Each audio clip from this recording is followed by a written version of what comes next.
The iPhone is the most powerful device that most of us carry with us every single day. For most of us, probably why you're here, it's actually the #1 thing that is distracting us from achieving our goals. And I've created 2 powerful focus modes, one for the morning, one for the daytime. This has changed the way that I use my phone forever. Today, I'm going to show you exactly how I turned my iPhone into the ultimate productivity machine in just 3 simple steps. And most importantly, it's about being able to reclaim the important things in life, like a cup of tea in the morning. It's hot. Step 1 is simple. Strip it all back. Every time I removed an app, I asked, do I need this right now? Or am I just used to seeing it and clicking on it? And it turns out most apps are a bit of a pain. So instead, I decided that if I really probably was going to need this at some point in the future, I won't delete it, I will just remove it from my home screen. So it wasn't there and it was decluttered, but if ever I needed it, I could get it. All right, okay, so now I've got less apps. Great. I need a way to have only the apps that I need show up when I need them and at the specific time of day that they are helpful and relevant.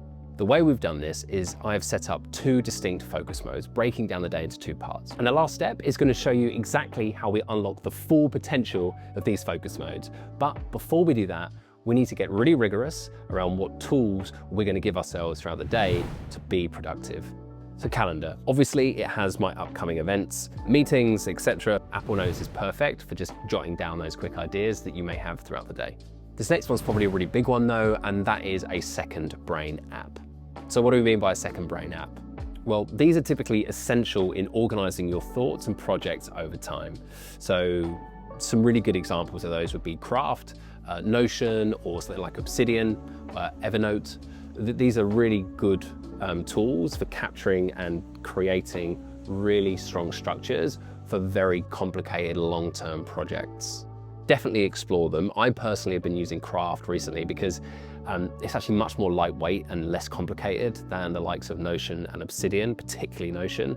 And if you're anything like me, and I think if you're on this channel, probably because you are, I like things looking nice as much as I like them being functional. And Craft is a really good balance of those 2 things.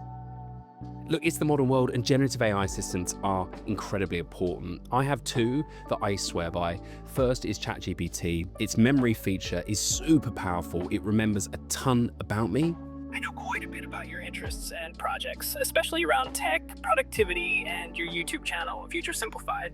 You've been working on some really cool video scripts and brand deals, and you also have a strong background in digital advertising and AI. Plus, I know you're a parent, so it's always great to help out with whatever you need.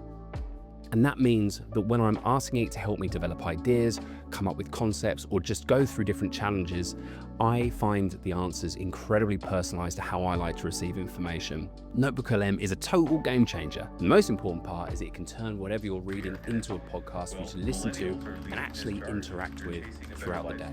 We couldn't be anywhere in the world without a to-do app. I personally have relied on Todoist for ages because I really love the widget integrations. Marques Brownlee actually swears by TickTick, so worth a look for TickTick.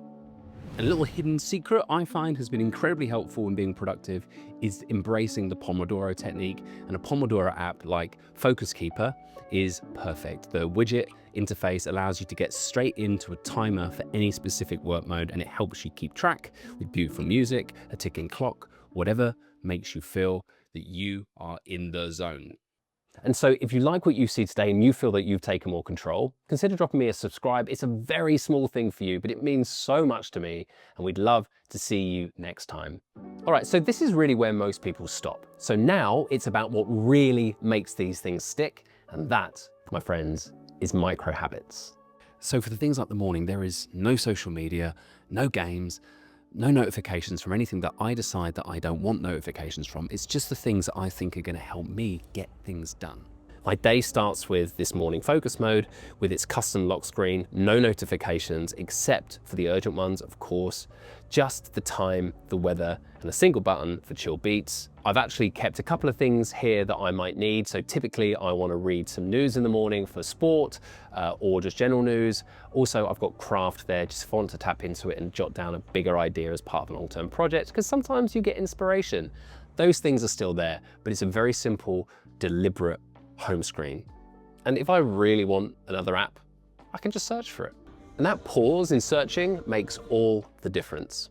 Try it yourself and let me know if it's making a difference to you in the comments, obviously.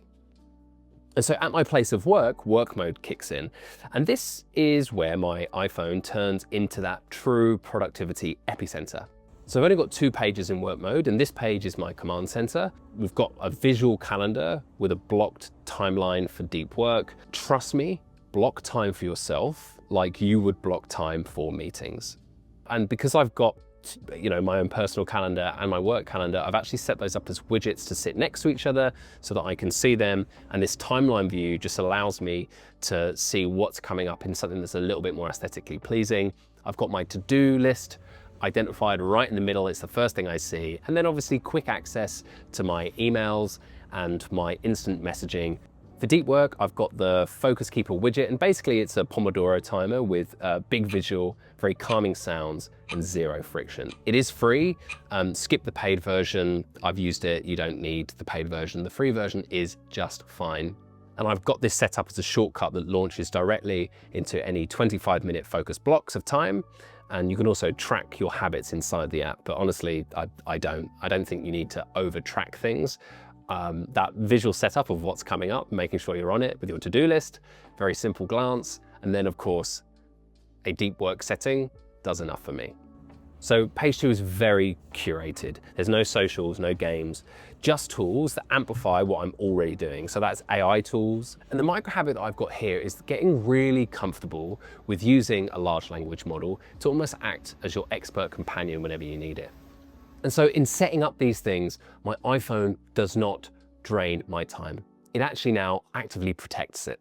I've taken control of my phone. Right now, what you can see is that I've actually well over halved the screen time that I've got, a number of times that I've actually picked my phone up. And guess what? It's all related to the fact that my notifications have gone down by about 80%.